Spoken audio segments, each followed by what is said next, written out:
The room is silent, not the calm kind, but the heavy kind. The kind where even the air feels like it's waiting. Rows of desks sit perfectly still under fluorescent lights. Laptops glow. Pens hover above notebooks. No one is talking. No one is moving. It's the moment right before something goes wrong, or right before something changes. Then the professor speaks. Not loudly. Not angrily. Just firmly. You'll present alone. The words land harder than expected. Not because they're dramatic, but because they're final. A few students look up from their screens. Someone shifts in their chair. Another student slowly turns their head, eyes searching for confirmation that they heard correctly. This wasn't the plan. Group presentations were assigned weeks ago. Everyone else has partners. Everyone else has backup. Everyone else has someone standing beside them, except him. He sits there quietly, shoulders squared, expression unreadable. No protest, no question. Just a slow inhale, followed by a nod. Acceptance, or maybe restraint. It's hard to tell. The imbalance is immediate, obvious. One person stands on one side of the room with all the authority. One person sits alone on the other, stripped of support. Power versus isolation. Decision versus consequence. The room feels smaller now, like the walls have leaned in to watch. Around him, reactions flicker quickly, almost too fast to catch. Skepticism in one face. Relief in another. A hint of discomfort from someone who knows this doesn't feel right, but want to say anything. A few students already assume how this will end. You can see it in the way they lean back, in the way their attention drifts. They think they know this story. The professor doesn't explain the choice. He doesn't need to. His posture says enough. Arms relaxed. Expression neutral. The confidence of someone who believes this moment will prove a point about preparation, about pressure, about who belongs at the front of the room and who doesn't. And still, no one speaks. Time stretches. The silence becomes louder than conversation ever could be. This isn't just about a presentation anymore. It's about expectation, about judgment, about what happens when the room quietly agrees on an outcome before anything has begun. What no one knows, what no one could possibly guess, is that this moment has already slipped beyond their control. Because by the final slide, the room would never see him or the professor the same way again. They don't know that yet. All they see is a student standing alone in a space that suddenly feels hostile. All they expect is a struggle, a misstep, a confirmation of whatever assumption they walked in with. The projector hums softly. The clock ticks. The student finally rises from his chair. And as he walks toward the front of the room, one question hangs unspoken in the air, heavy, uncomfortable, unavoidable. What would you do if the room expected you to fail? The university prides itself on reputation. Long hallways lined with framed awards. Lecture halls designed to impress. A place where grades don't just measure knowledge, they shape futures. This course, in particular, carries weight. It's known across campus as a filter class. The kind students warn each other about before enrolling. The kind where one decision, one performance, can quietly determine who advances and who falls behind. At the center of it all is the professor. Brilliant, respected, precise, and strict. His classroom runs on order and authority. He doesn't tolerate distractions. He doesn't repeat instructions. He believes pressure reveals truth, and that discomfort is a necessary teacher. Students don't argue with him. They adjust. They comply. They survive the semester by staying in line. And then there's the student. He's not the loud one, not the favorite, not the one who dominates discussion or fights for attention. He shows up early, sits in the same seat every week, takes notes carefully, turns in his work on time. When he speaks, it's brief but thoughtful.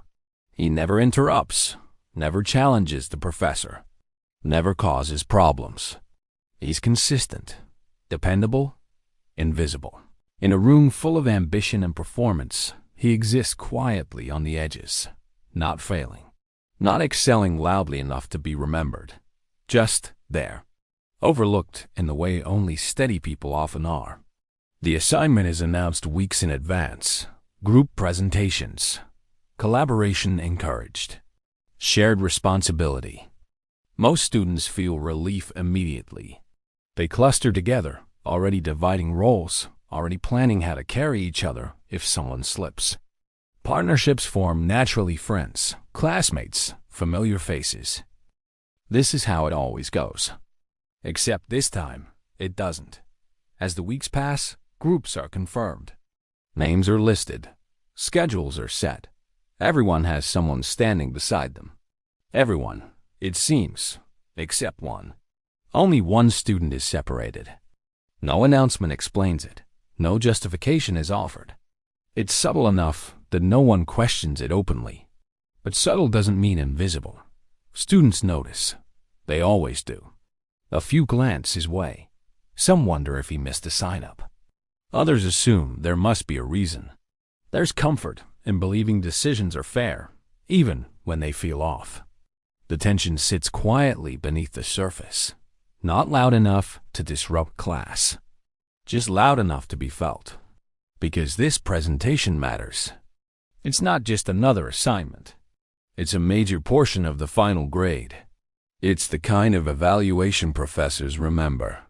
The kind that influences recommendations, opportunities, and unspoken opinions that follow a student long after the semester ends. A strong performance opens doors. A weak one closes them, sometimes permanently. The student knows this. He feels the weight of it in every lecture, every note, every late-night review. He understands what's at stake, even if no one else acknowledges it. Especially because no one else acknowledges it. And still he says nothing. No complaints. No emails. No appeals. He carries the silence the same way he carries everything else. Calmly, internally, without spectacle. Something about this situation doesn't need to be explained for the audience to understand it. No one points fingers. No one says the word bias out loud. It doesn't have to be said. You can feel it in the imbalance, in who gets support, in who gets watched, in who is quietly tested. And as presentation day approaches, one thing becomes clear. This isn't just about a project anymore. It's about who is expected to rise, and who the room has already decided will struggle. The professor clears his throat and steps closer to the lectern. The room settles the way it always does when he's about to speak. Chairs straighten, conversations fade, attention snaps into place. This is a man whose words don't invite discussion. They conclude it. When he announces something, it's not a suggestion. It's a decision already made. Today, we'll finalize presentation assignments. A ripple of relief moves through the class. This has been coming for weeks. Students have been waiting for confirmation, for certainty. Laptops open wider. A few smiles appear. Someone exhales loudly enough to be heard. The tension that had hovered over the assignment loosens, at least for most of the room. Names begin to be called. Pairs, trios, familiar combinations. Friends who sit together exchange quiet grins. Someone taps their partner's arm, already whispering about who will handle which section. Confidence grows with every grouping announced. Shared responsibility has a way of making pressure feel manageable. The professor moves steadily down the list. His voice is even, efficient, detached. As each group is confirmed, the classroom fills with subtle movement, chairs sliding closer, notebooks shifting between partners, screens turning toward one another. The energy is collaborative now, optimistic. This is the version of the assignment everyone expected. Then the list gets shorter. The professor pauses. It's brief, barely a second, but it changes the temperature of the room. His eyes scan the page, then lift toward the class. The hum of quiet planning fades. A few students look up, sensing the break in rhythm. He reads the next name. And then, instead of pairing it with another, he stops. The silence that follows is sharp. You'll present alone. No build-up, no clarification. Just 4 words delivered with the same tone he's used for everything else. For a moment, no one reacts. It takes a second for the meaning to settle in, for the room to realize what was just said. Alone? Heads turn. Not dramatically, not all at once, just enough to be noticeable. Eyes move from the professor to the student, then quickly away again, as if looking too long might make the moment worse. This wasn't expected. Group presentations were the standard. Everyone knew that. Everyone had been preparing for that. No exception had been mentioned. No alternative outlined. And yet, here it is. No explanation follows. The professor doesn't look up from his list. He doesn't justify the decision. He doesn't acknowledge the shift he's just created in the room. He simply continues down the page, as if nothing unusual has occurred. But the room knows better. Reactions ripple quietly, almost invisibly. One student feels a pang of sympathy. A fleeting thought. That's rough. Another feels relief and instinctive gratitude that the name wasn't theirs. A few others assume there must be a reason. There always is, they tell themselves. Professors don't do things without logic. If he's presenting alone, maybe he asked for it. Maybe he missed a sign-up. Maybe he's being tested. And some without meaning to assume something else entirely, that this will go badly. That standing alone means standing exposed. That without partners to lean on, mistakes will be louder, pauses longer, nerves more visible. They imagine awkward slides, rushed explanations, the quiet discomfort of watching someone struggle in front of a room full of people. They imagine failure before it has a chance to exist. The student himself doesn't move right away. He sits still, absorbing the words. There's no visible shock on his face. No protest rising in his posture. He doesn't look around to see who's watching. He doesn't search the professor's face for clarification. He simply nods. It's a small motion, controlled, almost imperceptible. But in that nod is a decision one. The room doesn't fully understand yet. He doesn't ask why. He doesn't object. He doesn't point out the obvious inconsistency. He accepts the assignment the same way he accepts everything else in this class, quietly, without drawing attention to himself. The professor glances up briefly, as if checking for resistance. There is none. The moment passes. The list ends. Class moves on. But something has shifted. The collaborative energy from earlier doesn't return. Groups still whisper and plan, but it's muted now. The room carries an undercurrent of awareness, an unspoken acknowledgement that one person has been singled out. The student gathers his things methodically. He doesn't rush. He doesn't linger. Around him, partners lean closer together, already strategizing. He remains exactly where he is alone, even now. As the lecture resumes, the decision hangs in the air like a question no one asked out loud. Why him? No answer comes. And maybe that's the point. Because the power of the moment isn't in what was said, it's in what wasn't. The absence of explanation leaves space for assumptions to grow. And in that space, the room fills in the blanks on its own.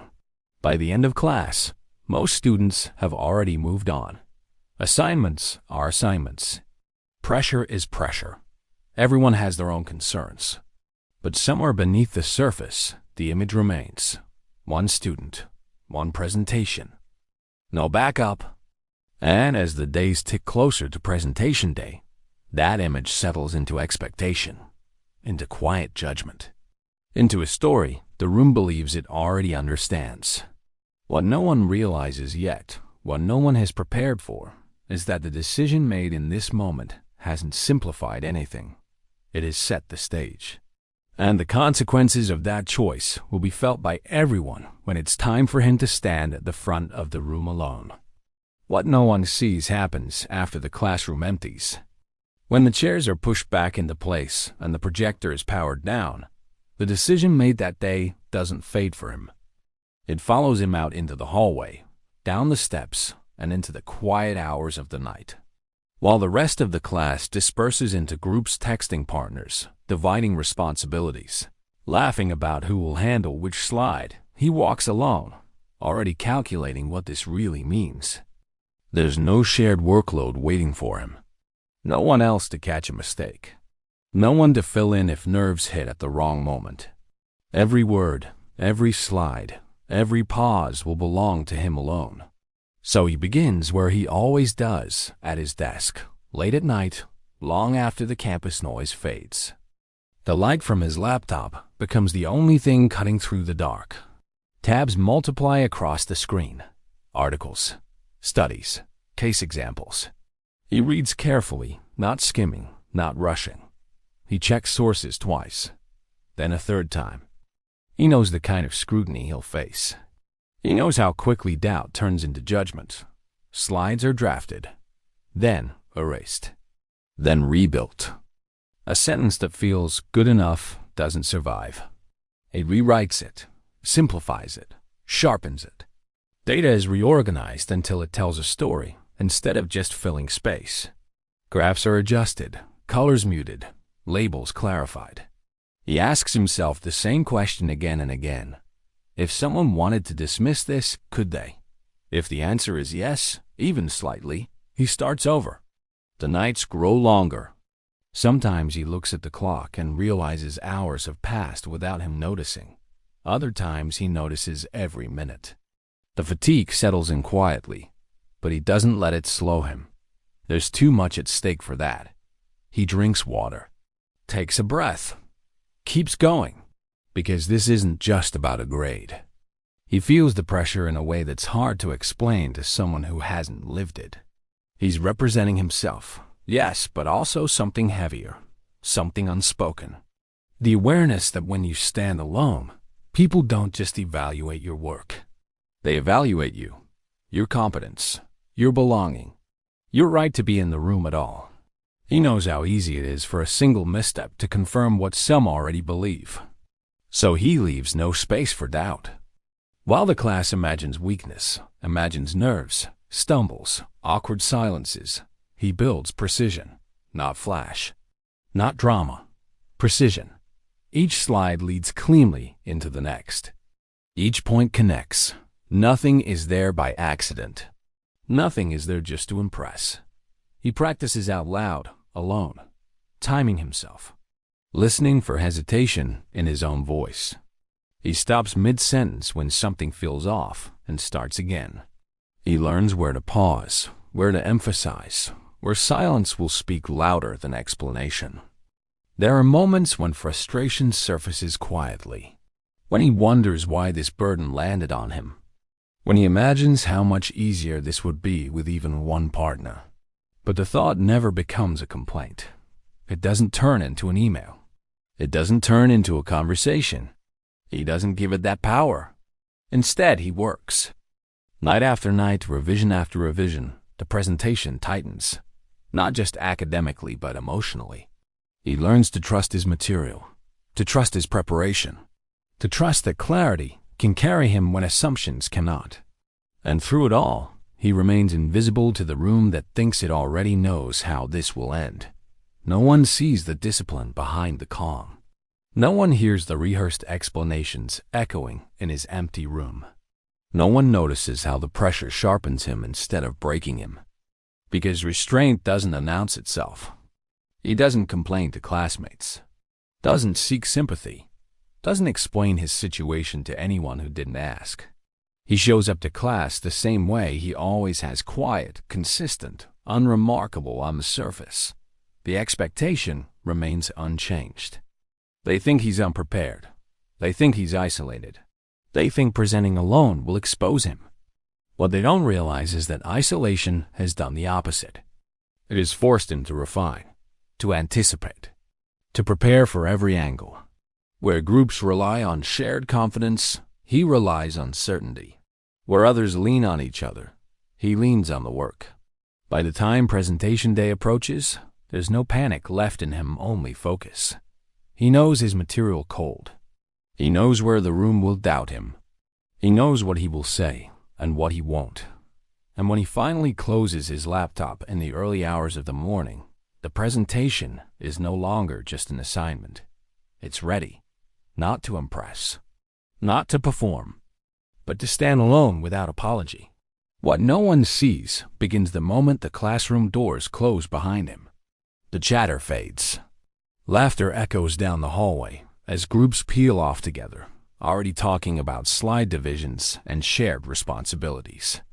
He walks in the opposite direction, alone, the professor's words replaying quietly in his mind, not with anger, but with clarity. Present, alone. 4 words. Simple, heavy, final. That night, the campus looks different. Quieter, slower. Dorm lights flicker on and off as students settle into routines that feel lighter than his. He sits at a small desk under a dim lamp, laptop open, notebook beside him, phone turned face down. There will be no distractions tonight. There can't be. He starts with research. Not surface-level searching, not quick summaries. He digs deeper academic journals, primary sources, contrasting viewpoints. He reads until paragraphs blur, then rereads them until meaning sharpens again. He takes notes by hand, rewriting concepts until they make sense without needing explanation. If he's going to stand alone, his understanding has to be complete. Slides take shape slowly. The first version feels decent. He stares at it for a long time, then deletes half of it. Too vague, too safe. He rebuilds it, this time cleaner, more deliberate. Each slide answers a question he imagines someone asking, especially someone looking for flaws. He rewrites sentences again and again. One word feels weak. He replaces it. A transition feels rushed. He fixes it. A visual distracts instead of supports. Gone. Nothing survives unless it earns its place. Hours pass unnoticed. Somewhere in the quiet, pressure begins to settle, not loudly, not dramatically, but steadily. This isn't just about representing himself anymore. He knows that. He's felt it his whole academic life, even when no one ever said it out loud.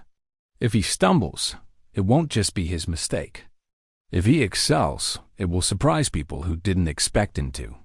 That awareness sharpens everything. He's representing himself, his discipline, his preparation, his right to stand confidently at the front of the room.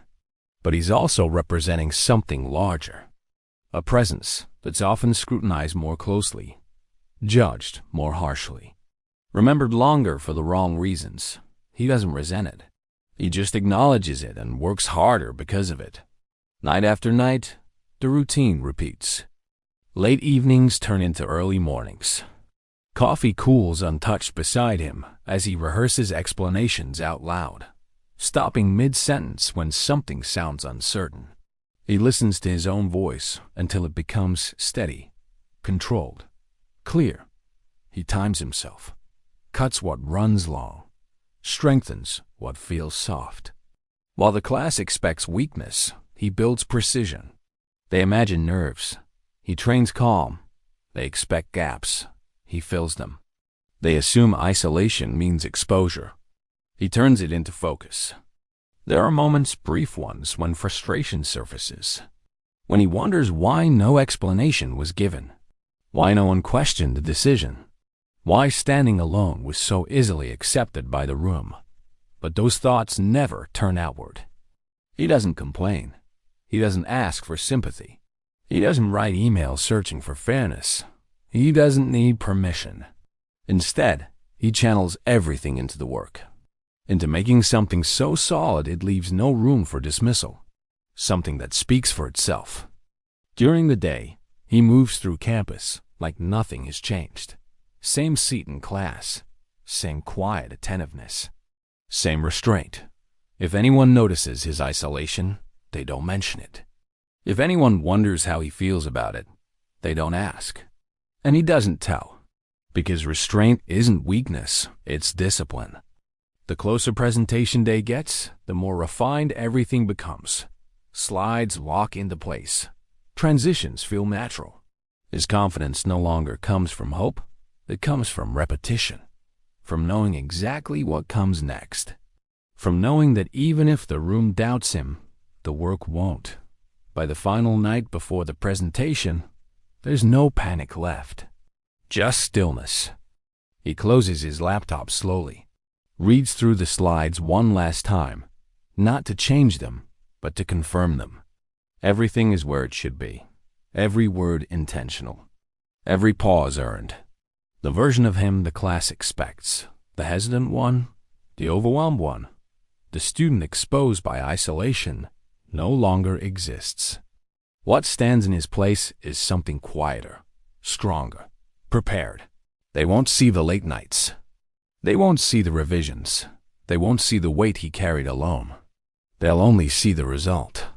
And when he finally walks into that classroom again, no one will realize that the hardest part of this moment already happened long before the first slide ever appears on the screen. Presentation day arrives quietly, almost deceptively normal. The classroom hums with casual energy as students file in, laptops under arms, flash drives ready. Groups cluster together the way they always have, leaning in, whispering reminders, laughing softly about who's starting and who's handling the conclusion. There's a looseness in the room, the kind that comes from shared responsibility. If one person stumbles, another will step in. If a slide glitches, someone else will explain. The professor sits at the front, scanning the room with practiced detachment. Clipboard ready, pen poised. This is routine for him. Another semester, another set of presentations, another chance to evaluate. The first group begins. They walk up together, 3 students shoulder to shoulder. The opening slide appears. Applause comes automatically, polite, expected, almost reflexive. The presentation moves along with small stumbles and recoveries. Someone forgets a point. A partner jumps in. A joke lands. The room stays relaxed. Applause again. The next group follows. Same rhythm, same energy. The class settles into a pattern. Present, clap, switch. Present, clap, switch. Attention drifts slightly, the way it does when nothing feels at stake. Then the professor calls the next name. Only one. A brief pause follows, long enough for the room to register the difference. He stands. No partner rises beside him. No quiet huddle. No whispered encouragement. Just the soft sound of his chair sliding back as he steps into the aisle alone. The chatter fades, not completely, but noticeably. A few heads turn. Someone straightens in their seat. The expectation shifts, not dramatically, but enough to be felt. He walks to the front with measured steps, remote in hand, posture steady. No rush, no hesitation. Just calm movement, practiced and intentional. He sets his laptop down, connects it to the projector, and turns to face the room. The professor leans back in his chair, arms crossing slowly across his chest. His expression is neutral, unreadable. The posture says more than words ever could. Let's see. The first slide appears. It's clean, minimal, clear. He begins speaking. His voice doesn't waver. There's no rush to get through the introduction, no nervous filler, no unnecessary explanation. He states his topic plainly, then transitions smoothly into his first point. The words land evenly, confidently, not rehearsed, sounding prepared. At first, the room listens the way it listens to everyone else. Half attentive, polite. But within moments, something subtle begins to change. Whispers die down. A student who had been checking their phone looks up. Another stops typing mid-sentence. Pens that had been tapping idly against notebooks go still. Slide by slide, he builds his argument, not with flash, not with theatrics, but with clarity. Each point connects cleanly to the next. Data is explained, not just displayed. Concepts are broken down in a way that assumes intelligence, not ignorance. Heads begin to lift. Students who had leaned back now sit forward slightly. Someone underlines a note they hadn't planned to take. A few glances flick toward the professor, not to check his reaction, but to see if he's noticing what they're noticing. He doesn't stumble. There's a pause between slides, not awkward, not long, just enough to let information settle. His timing is deliberate. His confidence doesn't announce itself. It reveals itself gradually. The professor uncrosses his arms briefly, then folds them again, adjusting in his chair. His pen, which had been moving quickly during earlier presentations, slows. The room grows quieter, not tense-focused. By now, the assumption that this would be uncomfortable has dissolved. This isn't someone struggling to carry the weight alone. This is someone in control of it. The absence of partners no longer feels like a disadvantage. It feels intentional, even if no one can explain why. Slide after slide, the contrast sharpens. The class expected weakness. They're watching precision. They expected nerves. They're hearing clarity. They expected exposure. They're witnessing command. And still, despite everything that's changed, no one expects what's coming. Because up to this point, it's been impressive, solid, unexpectedly strong. But impressive isn't threatening. Strong doesn't challenge authority. Not yet. The professor shifts again, eyes narrowing slightly, not in disapproval, but concentration. He's listening more carefully now. The room follows his lead, even if they don't realize it. As the presentation moves closer to its end, the energy tightens. There's a sense unspoken, barely understood, that something is being built toward. Not a conclusion, exactly. Something else. The student advances to the next slide. He pauses, just for a moment. The room holds its breath without realizing it. Because while the class has already revised their expectations once today, they're about to learn something far more unsettling, that the presentation they thought they were watching was only the setup. He reaches the end of the slide deck and stops. Not because he's unsure, because the moment requires space. His hand rests on the remote, thumb hovering over the button. The projector hums softly behind him. In the pause, the room seems to realize something is different. This isn't the rushed ending most students stumble into. This is intentional, measured, controlled. He looks at the screen for just a second longer than necessary, then back at the class, and then he clicks. The final slide appears. At first, it doesn't look dramatic. No bold colors. No oversized text. No attempt to shock. Just clean data, organized carefully. Numbers, citations, comparisons. The kind of slide that doesn't demand attention, but earns it. A few students lean forward. What he's showing isn't new information pulled from nowhere. That's what makes it unsettling. It's material from their own syllabus, their own readings, their own lectures. Data they've seen before, but never placed side by side like this. He begins explaining calmly. He points out a trend one that contradicts a core assumption repeated throughout the course. Then another. He highlights how certain variables were emphasized while others were quietly dismissed. He traces the logic step by step, never accusing, never editorializing, just showing. Then comes the center of it. A flaw, not in theory, but in application. The assignment itself, as designed, assumes a conclusion before the evidence is fully examined. It rewards surface agreement rather than deeper analysis. Groups, unintentionally, are able to divide the work in ways that avoid confronting that contradiction. Alone, he had no such escape. So he didn't. The room shifts. Someone exhales slowly.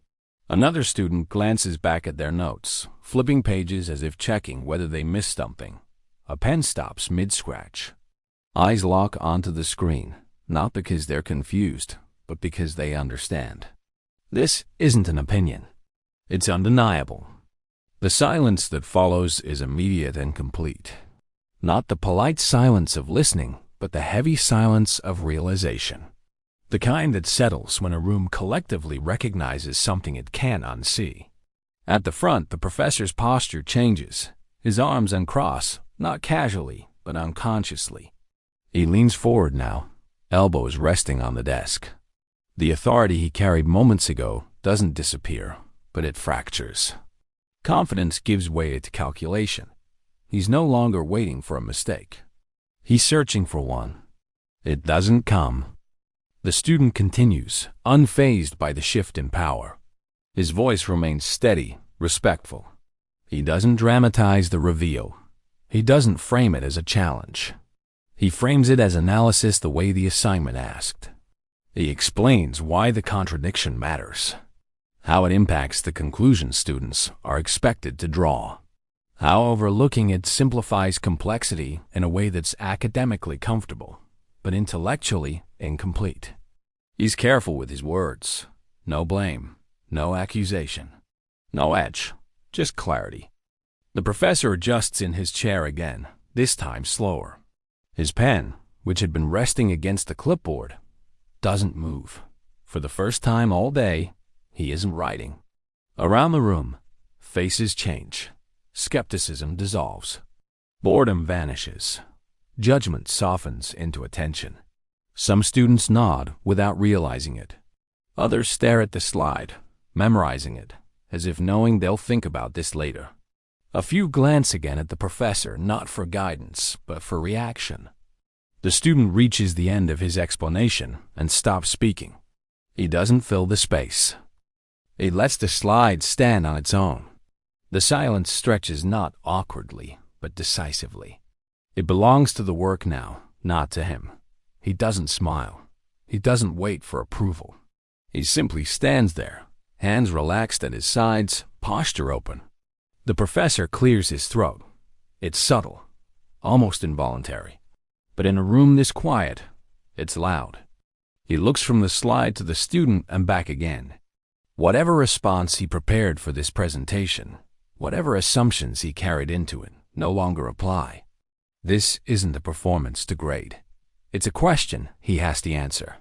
Authority, in moments like this, doesn't vanish. It gets tested. And everyone in the room can feel it. The student breaks the silence, not to push, but to conclude. One final sentence. Precise. Grounded. He reiterates his main point, not as a challenge, but as an invitation to think deeper. Then he nods slightly. That's it. No flourish. No final appeal. No attempt to win the room.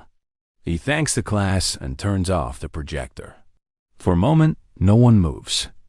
Applause doesn't come right away, not because the presentation wasn't strong, but because the room needs time to recalibrate. They weren't just shown information. They were shown a gap in the material, in the assumptions, in the way authority had been exercised. The professor finally looks up, meeting the student's eyes. There's no dismissal in his expression now.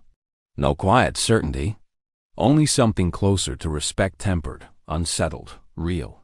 And as the student returns to his seat, still alone, one truth hangs unmistakably in the air. This wasn't the moment he was exposed. It was the moment the room was. There was no applause, not the polite kind that usually arrives on cue. Not the hesitant kind that follows an average presentation. Nothing. Just stillness thick and unplanned. The kind of quiet that wasn't agreed upon, but happens anyway, because no one knows what sound belongs here yet. Students remain frozen in their seats. Some stare at the final slide still glowing on the screen. Others slowly turn their heads, not toward the student, but toward the professor. The shift is subtle, but unmistakable. For the first time all semester, the room isn't waiting for a student to be evaluated. It's waiting for authority to respond. The professor straightens slightly, then stops. He opens his mouth as if to speak, then closes it again. His pen taps once against the clipboard, an unconscious habit before going still. The confidence that usually fills these moments doesn't arrive. There's no immediate critique, no structured feedback, no tidy conclusion. He wasn't prepared for this version of the presentation. When he finally speaks, the tone is different. Slower, measured, careful. He starts with something safe, a comment about structure, a note about clarity. Observations that feel detached from the weight of what was just revealed. The feedback sounds less like judgment now and more like navigation words chosen not to assert control, but to regain footing. The room feels it. This isn't authority asserting itself. It's authority recalibrating. Students exchange glances, not smirks, not celebration, just awareness. They're witnessing something rare, a moment where the hierarchy they've accepted without question wavers, just slightly, but enough to be noticed. The professor avoids the core of the final slide. Not directly, not obviously, but intentionally. He doesn't challenge the data. He doesn't refute the contradiction. He reframes the conversation around interesting perspectives and alternative interpretations. Language that deflects without denying. Language that buys time. Power, for the first time, feels uncertain. Not gone, not overturned, but no longer absolute.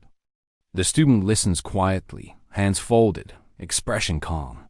He doesn't interrupt, doesn't push, doesn't demand acknowledgement. He lets the feedback pass the way he let the silence pass earlier, without resistance.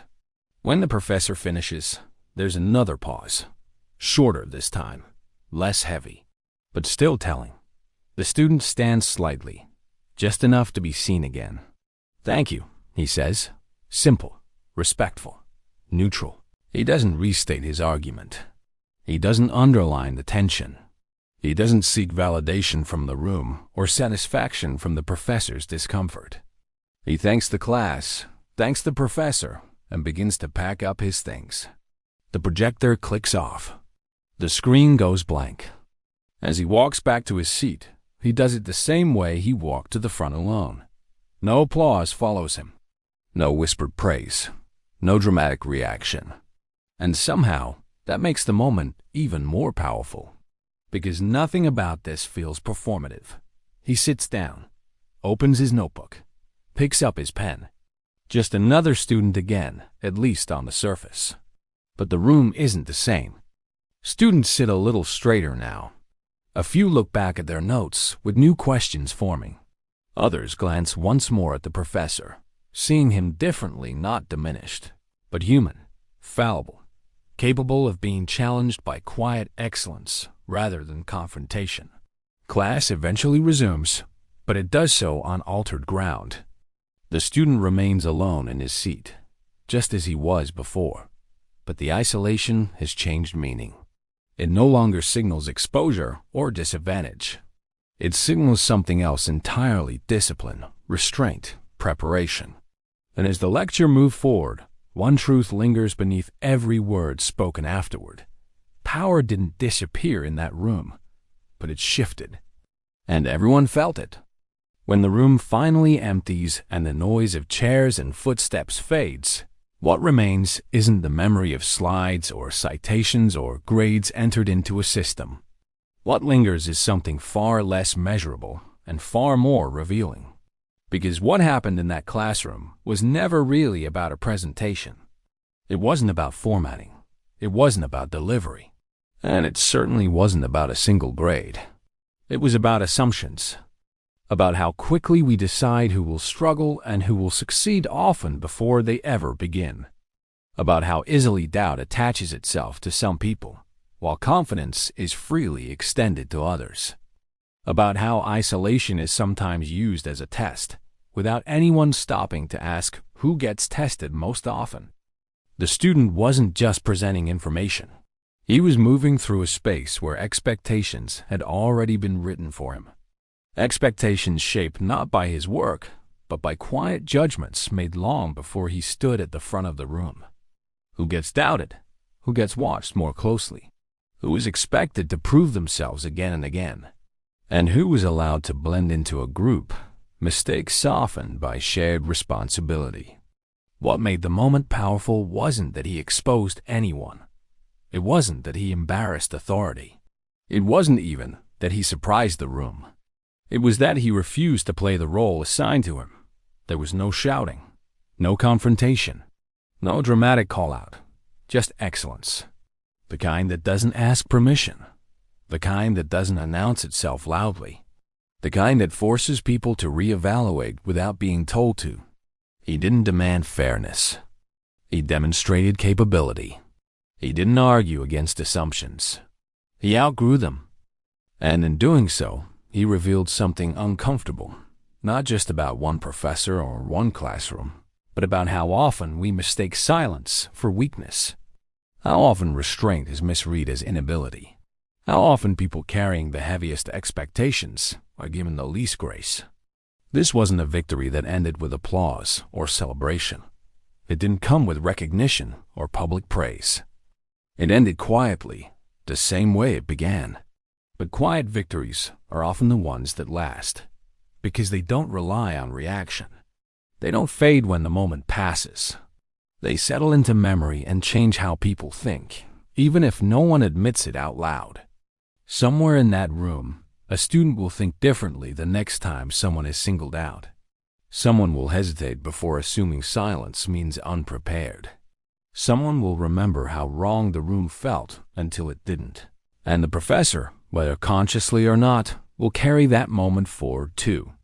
Authority doesn't vanish when it's questioned, but it does evolve.